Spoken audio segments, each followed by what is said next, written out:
নেতাজি নগরে আসামি ধরতে গিয়ে আক্রান্ত পুলিশ। ইতিমধ্যে রক্তাক্ত ওই পুলিশ কর্মীকে চিকিৎসা করানো হচ্ছে, এমনটাই পুলিশ সূত্র থেকে জানা যাচ্ছে। ঘটনার সূত্রপাত গতকাল রাত্রিবেলা নেতাজি নগর থানা অঞ্চলে। সেখানে বসবাসকারী একজন অ্যাডভোকেট, যিনি ৯৯ নম্বর ওয়ার্ডে তৃণমূল কংগ্রেসের যুব সভাপতি বলে জানাচ্ছেন নিজেকে, এবং তার বক্তব্য যে গতকাল বেশ কয়েকজন তার বাড়িতে আসে এবং ধারালো অস্ত্র থেকে আরম্ভ করে আগ্নেয়াস্ত্র নিয়ে এসে চড়াও হয়।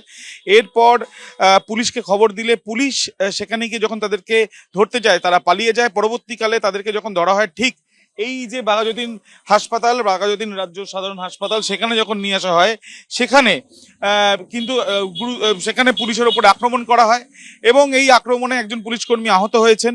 এমনকি সার্জিক্যাল যে কাঁচি রয়েছে সেটা নিয়ে হাসপাতালের স্টাফের ওপরেও আক্রমণ করার চেষ্টা করা হয়, এমনটাও কিন্তু পুলিশ সূত্র থেকে জানা যাচ্ছে। ইতিমধ্যে 6 জনকে গ্রেপ্তার করা হয়েছে। এবং এই ঘটনার সূত্রপাত কি থেকে, যিনি অভিযোগকারী তিনি যেটা জানাচ্ছেন যে দীর্ঘদিন ধরে এলাকায় বেশ কিছু অসামাজিক কাজ, সেগুলো তিনি বাধা দিচ্ছিলেন এবং সেই জন্যই তার উপরে এই রোষ। তবে এই ঘটনায় অন্য আর কারা কারা রয়েছে খোঁজার চেষ্টা চালাচ্ছেন পুলিশ আধিকারিকরা, এমনটাই জানা যাচ্ছে।